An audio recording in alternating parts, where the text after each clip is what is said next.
بسم اللہ الرحمن الرحیم۔ پارہ نمبر 17 کا خلاصہ پیش خدمت ہے۔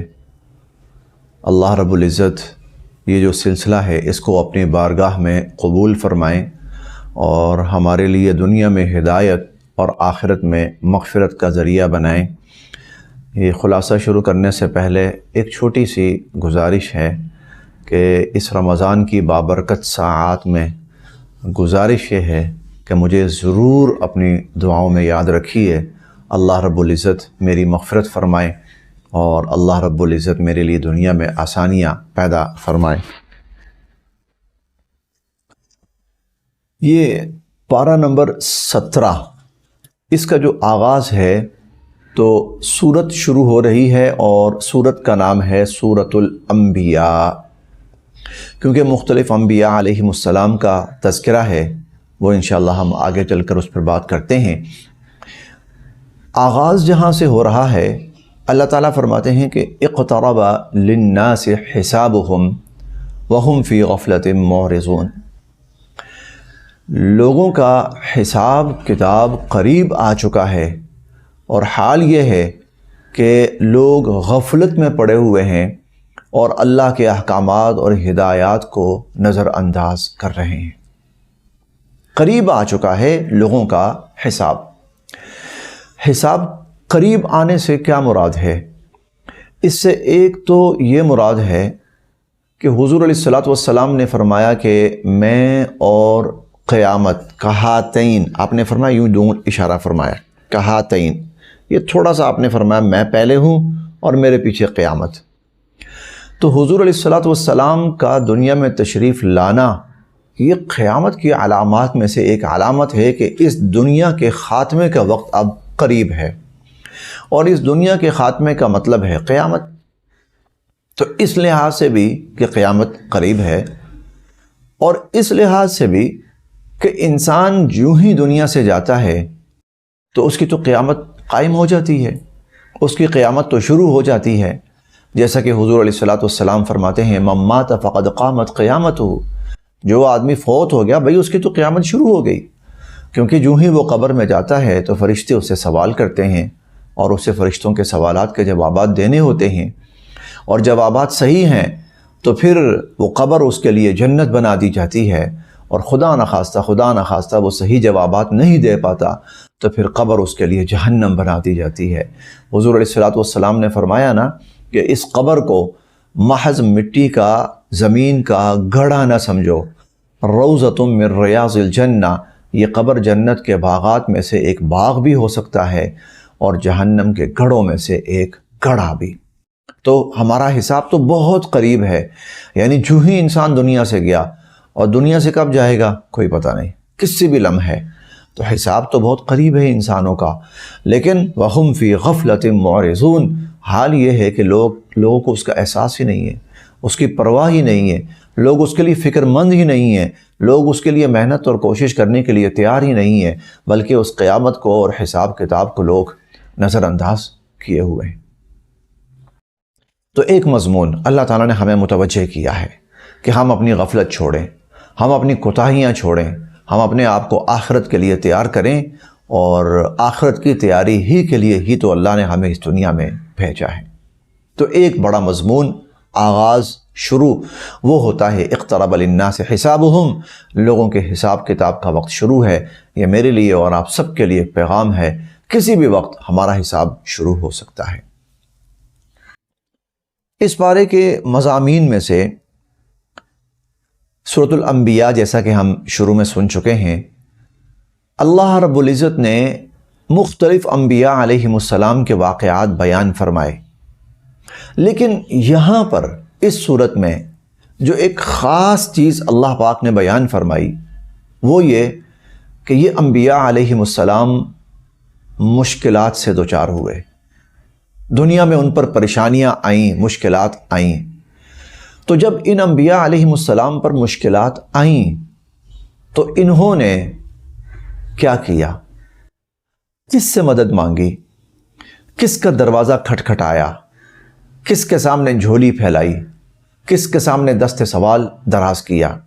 اللہ رب العزت نے وہ بڑا پیارا مضمون یہاں پر اس سورۃ الانبیاء کے اندر بیان فرمایا ہے کہ انبیاء علیہم السلام پر جب مشکل آتی تھی تو وہ کیا کرتے تھے۔ چنانچہ اللہ رب العزت سب سے پہلے حضرت نوح علیہ السلام کا ذکر کرتے ہیں۔ وَنُوحًا إِذْ نَادَىٰ مِن قَبْلُ، نوح علیہ السلام نے ہمیں پکارا، کب؟ جب ان کی قوم نے ان کو جھٹلا دیا اور ان کے ساتھ بہت ناروا معاملہ اور سلوک کیا، تو نوح علیہ السلام نے ہم سے دعا کی، فَاسْتَجَبْنَا لَهُ، ہم نے ان کی دعا قبول کی، فَنَجَّيْنَاهُ وَأَهْلَهُ مِنَ الْكَرْبِ الْعَظِيمِ، تو روئے زمین کا جو سب سے بڑا سیلاب آیا تھا اور طوفان آیا تھا، اللہ تعالیٰ فرماتے ہیں ہم نے اس سیلاب اور اس طوفان سے نوح علیہ السلام کو نجات دے دی۔ دیکھیں، نبی پر مشکل آئی، نبی نے اللہ کے سامنے ہاتھ پھیلایا۔ اللہ فرماتے ہیں جب ہاتھ میرے سامنے پھیلایا، میں نے اس کی دعا قبول کی اور مشکل ٹال دی۔ کتنا بڑا سبق۔ آگے چلیے۔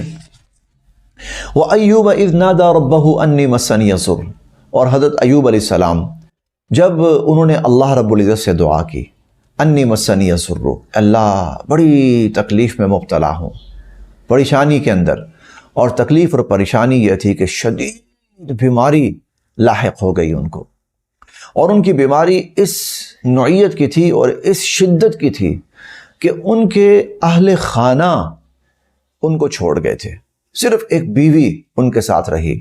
آگے انشاءاللہ اس بیوی کا تذکرہ آئے گا، وہاں پر انشاءاللہ بات چلے گی۔ تو صرف ایک بیوی وہ ان کے ساتھ رہی، باقی ان کے گھر والے سب کے سب ان کو چھوڑ کر چلے گئے۔ ایسی بیماری کے اندر، ایسی تکلیف دہ بیماری کے اندر مبتلا ہوئے۔ اب کیا کیا انہوں نے؟ اللہ رب العزت سے دعا کی، نادا ربہ، مشکل میں اللہ کو پکارا، تو فاستجبنا لہ، اللہ تعالیٰ فرماتے ہیں جو ہی انہوں نے ہمیں پکارا، ہم نے ان کی پکار قبول کی، ہم نے ان کی دعا قبول کی۔ فکشفنا ما بہ من ضر، جس تکلیف میں مبتلا تھے وہ تکلیف ہم نے ان سے دور کر دی۔ آگے اللہ تعالیٰ فرماتے ہیں وآتیناہ وأہلہ ومثلہم معہم رحمتا من عندنا، ہم نے ان کے اہل خانہ دوبارہ ان کو لٹا دیے، اور نہ صرف وہ اہل خانہ بلکہ ہم نے ان کو اور رشتے بھی عطا فرمائے، اور رشتے بھی ہم نے ان کو عطا فرمائے۔ بیماری آئی، تکلیف آئی، بیماری کے اندر تکلیف میں اللہ کو پکارا، اللہ نے دعا قبول کی اور اللہ نے مشکل ٹال دی۔ بہت بڑا سبق ہمارے لیے۔ آگے وَظَنُّونِ إِذْ ذَهَبَ مُغَاضِبًا فَظَنَّ أَن لَّن نَّقْدِرَ عَلَيْهِ فَنَادَىٰ فِي الظُّلُمَاتِ، حضرت یونس علیہ السلام وہ مچھلی کے پیٹ میں چلے گئے، فَالْتَقَمَهُ الْحُوتُ، مچھلی نے لقمہ بنایا اور نگل لیا ان کو، لیکن اللہ رب العزت نے ان کو زندہ رکھا، ابھی ان کی وفات کا وقت نہیں آیا تھا۔ اب وہ مچھلی جو ہے پانی کے اندر ہے، پانیوں کا اندھیرا، سمندر کا اندھیرا، پھر سمندر کے نیچے گہرائی کا اندھیرا، پھر مچھلی کے پیٹ کا اندھیرا، فنادیٰ فی الظلمات، اتنے اندھیروں میں اس اللہ کو پکارا، اللہ تعالیٰ کو پکارا، لا الہ الا انت سبحانک انی کنت من الظالمین، اللہ قصوروار ہوں، آپ کی ذات بہت عظیم ہے، میں غلطی کر بیٹھا ہوں۔ فاستجبنا لہ، اللہ فرماتے ہیں ہم نے ان کی پکار قبول کی، ان کی دعا قبول کی، ونجیناہ من الغم، اور ہم نے ان کو اس تکلیف سے نجات دی، اس تکلیف سے ہم نے ان کو نجات دی۔ چنانچہ مچھلی نے ان کو ایک خشک جگہ کے اوپر اگل دیا، نکال دیا، پھر اللہ رب العزت نے ان کو صحت تندرستی عطا فرمائی، پھر اللہ نے ان کو نبی بنا کر بھیجا۔ 23ویں پارے میں تفصیلاً انشاءاللہ یہ واقعہ آتا ہے۔ بہت بڑا سبق ہمارے لیے۔ آگے وزکریا اذ نادى ربہ رب لا تذرنی فردا وانت خیر الوارثین، حضرت زکریا علیہ السلام بڑھاپا، بے اولادی، اولاد نہیں ہے، اللہ کو پکارا۔ 16ویں پارے میں آپ نے پڑھا کیسے پکارا، اللہ رب العزت سے دعا کی، جب اللہ کو پکارا، اللہ سے دعا کی، اللہ فرماتے ہیں فاستجبنا لہ، ہم نے ان کی دعا قبول کر لی، وَوَهَبْنَا لَهُ یحییٰ، ہم نے یحییٰ علیہ السلام جیسا بیٹا اور اولاد ان کو عطا کی، وَأَصْلَحْنَا لَهُ زَوْجًا، ہم نے ان کی بیوی کو بھی ان کے لیے ٹھیک کر دیا، کیونکہ وَامْرَأَتُهُ عَاقِرٌ، ان کی بیوی اولاد کے قابل ہی نہیں تھی، ایسی بیماری میں مبتلا کہ اولاد کا ہونا ہی محال ہے۔ تو اللہ رب العزت فرماتے ہیں ہم نے ان کو ان کی دعا قبول فرمائی، اور دعا قبول فرما کر ہم نے ان کو اولاد کی نعمت سے نوازا۔ بہت بڑا سبق ہمارے لیے۔ تو ان واقعات میں ہمیں جو بات اللہ نے سمجھائی سکھائی، جب مشکل میں مبتلا ہو اللہ کو پکارو، اللہ دعا سنتا بھی ہے اور اللہ اس مشکل کو دور کرتا بھی ہے۔ اس پارے کے مضامین میں سے ایک بڑا مضمون، آگے سورت شروع ہو رہی ہے سورہ الحج، اور ظاہر ہے نام کی مناسبت ہی بتا رہی ہے کہ اللہ رب العزت نے حج کے احکامات کو یہاں بیان فرمایا ہے اور اس کی تفاصیل ارشاد فرمائی ہیں۔ لیکن جو توجہ طلب بات ہے وہ ہے اللہ رب العزت نے اس سورہ مبارکہ کا آغاز کس انداز میں کیا ہے، وہ قابل توجہ ہے۔ آغاز کیا ہے اللہ رب العزت نے انسان کو قیامت اور آخرت کے تذکرے سے۔ یا ایھا الناس اتقوا ربکم، اے لوگو اپنے رب سے ڈرو، ان زلزلۃ الساعۃ شیء عظیم، وہ جو قیامت ہے نا بہت خوفناک مرحلہ ہوگا۔ قیامت کا زلزلہ بڑا خوفناک ہوگا، اتنا خوفناک ہوگا، یوم ترونہا تذہل کل مرضعۃ عما ارضعت، قیامت اس درجے خوفناک ہوگی کہ جب آئے گی تو دودھ پلاتی ماں اپنے دودھ پیتے بچے کو بھول جائے گی، اور وَتَضَعُ كُلُّ ذَاتِ حَمْلٍ حَمْلَهَا، ہر وہ جانور جس کے پیٹ میں حمل ہوگا، انسان ہو، چرند پرند ہو، حشرات الارض ہوں، درندے ہوں، پرندے ہوں، جو بھی، وَتَضَعُ كُلُّ ذَاتِ حَمْلٍ حَمْلَهَا، ہر حمل والی مخلوق اس کا حمل گر جائے گا۔ وَتَرَى النَّاسَ سُكَارَىٰ، اور آپ لوگوں کو دیکھیں گے تو یوں لگے گا کہ لوگ نشے میں ہیں، نشہ کیا ہوا ہے۔ وَمَا هُمْ بِسُكَارَىٰ، نشہ نہیں ہوگا، وَلَكِنَّ عَذَابَ اللَّهِ شَدِيدٌ، وہ قیامت کا جو جھٹکا اور قیامت کا عذاب ہے اس نے انسانوں کے حواس گم کیے ہوئے ہوں گے۔ یہ قیامت آنی ہے، اللہ رب العزت نے اس قیامت سے ہمیں آگاہ کیا ہے اور اس سے ہمیں خبردار کیا ہے، بھولو نہیں اس کو، یہ آنی ہے اور انسانوں کو اس سب کا سامنا کرنا ہے اور پھر حساب کتاب کا سامنا کرنا ہے۔ اسی طرح اس پارے کے مضامین میں سے اللہ رب العزت نے ایک مضمون وہ حج کا ارشاد فرمایا۔ حضرت ابراہیم علیہ السلام کو حکم دیا کہ آپ بیت اللہ کی تعمیر کیجئے۔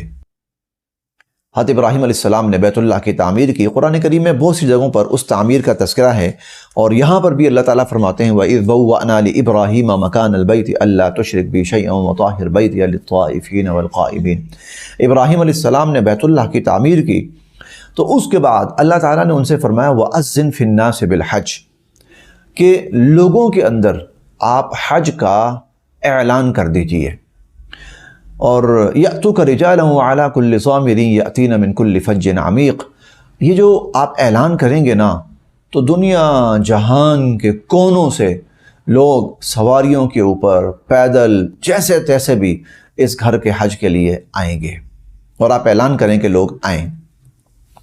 یہاں پر تفصیلی واقعات کے اندر یہ واقعہ مذکور ہے کہ سیدنا حضرت ابراہیم علیہ السلام فرمانے لگے یا باری تعالیٰ، میں اگر یہاں پہ کھڑا ہوتا ہوں بیت اللہ کے اوپر، چلیں چھت کے اوپر کھڑا ہوتا ہوں، ذرا نمایاں جگہ ہے، اور میں اعلان کرتا ہوں تو میری آواز تو صرف کچھ تھوڑے سے فاصلے تک جائے گی نا، چلیں زیادہ سے زیادہ یہ جو مکہ وہ جو شہر ہے تو اس مکہ جو اس وقت تو خیر قصبہ سا تھا، بالکل بے آباد سی جگہ تھی، تو یہاں پہاڑیوں تک میری آواز جائے گی اور چند لوگوں تک، چند گھروں تک میری آواز پہنچے گی۔ تو آپ کہہ رہے ہیں کہ دور دراز سے سارے انسانوں تک یہ اعلان کر دو، تو یہ اعلان ان تک کیسے پہنچے گا، یہ آواز ان تک کیسے پہنچے گی؟ اللہ رب العزت نے فرمایا کہ اے ابراہیم، اعلان کرنا تمہارا کام ہے اور تمہاری آواز کو پھر ان انسانوں تک اور ساری انسانیت تک پہنچانا یہ میرا کام ہے۔ چنانچہ یہاں ایک بڑی ہی دلچسپ بات ہے، علامہ ابن قیم رحمۃ اللہ علیہ نے بھی لکھی ہے، فرماتے ہیں کہ اللہ رب العزت نے جس کے نصیب کے اندر حج لکھا ہوتا ہے یا عمرہ لکھا ہوتا ہے تو اللہ تعالیٰ ابراہیم علیہ السلام کا وہ اعلان اور وہ پیغام اس تک پہنچاتے ہیں کہ اے بندے، ابراہیم علیہ السلام یہ پیغام دے رہے ہیں کہ اے لوگو، اللہ کا حکم ہے، آؤ اللہ کے گھر کا حج کرو۔ اللہ اس تک آواز پہنچاتے ہیں، یہ پیغام پہنچاتے ہیں اپنی قدرت کاملہ سے۔ چنانچہ آپ جانتے ہیں جب بندہ احرام باندھ لیتا ہے، حج کی نیت کرتا ہے یا عمرہ کی نیت کرتا ہے، تو اس کی زبان پہ تلبیہ جاری ہو جاتا ہے۔ وہ تلبیہ کیا ہوتا ہے؟ لبیک اللہم لبیک، لبیک لا شریک لک لبیک۔ یہ کیا ہے؟ کیا مطلب لبیک؟ میں حاضر، اللہ میں حاضر، میرے اللہ میں حاضر، تو وحدہ لا شریک، تیرا کوئی شریک نہیں، لبیک اللہم لبیک۔ کیوں؟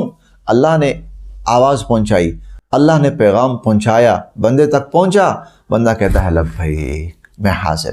یہ لبیک اس لیے کہا جاتا ہے، ہم پڑھتے ہیں نا لبیک اللہم لبیک، ہمیں حاضر، اے اللہ، کیا مطلب؟ بھائی اللہ نے اب پیغام پہنچایا ہے، اے بندے چل آ میرے گھر آ، حج کے لیے آ، عمرے کے لیے آ۔ جب اللہ یہ کہتے ہیں، بندہ آگے سے کہتا ہے لبیک، یا اللہ میں حاضر، آپ نے میرا نام پکارا، آپ نے مجھے حکم دیا، میں حاضر، اللہ میں حاضر، بار بار کہتا ہے۔ اور حق بھی ہے کہ بندہ کہتا ہی رہے اور کہتا ہی رہے اور کہتا ہی رہے۔ اللہ کی ایک پکار پر ساری زندگی پہ کہتا رہے تو تھوڑا ہے۔ تو یہاں پر وہ حج، اس کا اللہ رب العزت نے تذکرہ فرمایا، بیت اللہ کی تعمیر اور اس کے بعد حج کا اعلان ساری انسانیت کے لیے، قیامت تک کے انسانوں تک یہ آواز، جس نے حج کرنا ہے اور جتنی دفعہ کرنا ہے، اس کا اللہ کی طرف سے یہ اعلان اور پیغام پہنچ چکا ہے۔ اس پارے کے مضامین میں سے ایک مضمون، اللہ رب العزت نے مسلمانوں کو جہاد کی اجازت بھی مرحمت فرمائی اور اس کے ساتھ ساتھ جہاد کی حکمت بھی بیان فرمائی۔ جہاد کی اجازت مرحمت فرمائی کہ مسلمانوں پر مکہ میں بہت ظلم تھا اور مسلمانوں کا دل کرتا تھا کہ ہم بھی کفار کو جواب دیں آگے سے، لیکن وہاں حکم یہ تھا کفو ایدیکم واقیموا الصلاۃ وآتوا الزکاۃ۔ نہیں، ابھی مزاحمت نہیں شروع کرنی، ابھی کافروں کے ساتھ ٹکراؤ نہیں شروع کرنا، ابھی حالات مناسب نہیں ہیں۔ چنانچہ جب مسلمان مدینہ آئے اور مدینہ آنے کے بعد پھر مسلمان قدر مستحکم ہو گئے، تو اللہ رب العزت کی طرف سے پھر یہ حکم ہوا، اذن فی الناس اذن للذین یقاتلون بانہم ظلموا۔ اب اجازت دی جاتی ہے، بڑا ظلم ہوا مسلمانوں کے ساتھ، ان کو مجبور کیا گیا اپنے گھروں سے نکلنے پر، مکہ المکرمہ سے، بیت اللہ سے نکلنے پر اور ہجرت کرنے پر مجبور کیا گیا، اور کفار اب بھی باز نہیں آ رہے۔ لہٰذا اے ایمان والو، اب تمہیں حکم دیا جاتا ہے، اجازت دی جاتی ہے، نکلو اور تم بھی اب کفار کو طاقت کا جواب طاقت سے دو۔ اب ٹکراؤ چاہتا ہے کفر تو چلو اب ٹکراؤ ان سے، لڑائی چاہتا ہے چلو اب لڑو ان کے ساتھ، جہاد کرو۔ اذن للذین یقاتلون بانہم ظلموا۔ اگلی بات، ہو سکتا ہے مسلمانوں کی تعداد کم ہو، کفار زیادہ ہوں، تو اللہ فرماتے ہیں وَإِنَّ اللَّهَ عَلَىٰ نَصْرِهِمْ لَقَدِيرٌ۔ پریشان نہیں ہونا، اللہ ایمان والوں کی مدد پر قادر ہیں، اور وَكَانَ حَقًّا عَلَيْنَا نَصْرُ الْمُؤْمِنِينَ۔ اللہ فرماتے ہیں ہم نے لازم کر لیا اپنے اوپر کہ ہم ایمان والوں کی مدد کریں گے۔ یہ تو تھا حکم۔ آگے حکمت بیان فرمائی، حکمت بھی بیان فرمائی، وَلَوْلَا دَفْعُ اللَّهِ النَّاسَ بَعْضَهُمْ بِبَعْضٍ لَهُدِّمَتْ صَوَامِعُ وَبِيَعٌ وَصَلَوَاتٌ وَمَسَاجِدُ۔ اللہ رب العزت مختلف ادوار کے اندر ایمان والوں کو حکم دیتے رہے ہیں کہ تم بھی اٹھو اور دشمن کو طاقت سے جواب دو، جہاد کرو، نکلو کفر کے خلاف۔ کیوں؟ اس لیے اگر اللہ تعالیٰ یہ اجازت نہ دیتے تو کفار اللہ کی عبادت کا کوئی بھی مرکز دنیا میں آباد نہ رہنا دیتے۔ عیسیٰ علیہ السلام کے زمانے کے اندر ان کو اجازت دی گئی، جہاد کر سکتے ہیں۔ اگر نہ اجازت دی جاتی تو عیسیٰ علیہ السلام کے پیروکار جن عبادت گاہوں میں عبادتیں ادا کرتے تھے، کفر ان کو باقی نہ رہنے دیتا۔ موسیٰ علیہ السلام کے زمانے کے اندر ان کو اجازت دی گئی اور حکم دیا گیا وہ نکلیں اور قتال کریں اور جہاد کریں، اور کیا بھی، جیسا کہ ہم نے چوتھے پارے میں پڑھا ہے وَكَأَيٍّ مِّن نَبِيٍّ قَاتَلَ مَعَهُ رِبِّيُّونَ كَثِيرٌ۔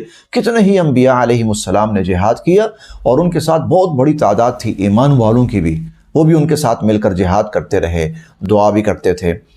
تو اللہ تعالیٰ فرماتے ہیں اگر ہم یہ اجازت نہ دیتے تو کفر مسلمانوں کے یا ایمان والوں کی جتنے بھی ایمانی مراکز ہیں ان کو تباہ کر دیتا۔ اب اے مسلمانوں، تمہیں اجازت دی جاتی ہے اور تمہیں حکم دیا جاتا ہے کہ دشمن اگر لڑنے پہ آئے اور دشمن اگر ٹکرانے پہ آئے تو اٹھو، نکلو، اب لڑو، اب ٹکراؤ، تاکہ تمہارا دین محفوظ رہے، تاکہ تمہاری عبادت گاہیں محفوظ رہیں، تاکہ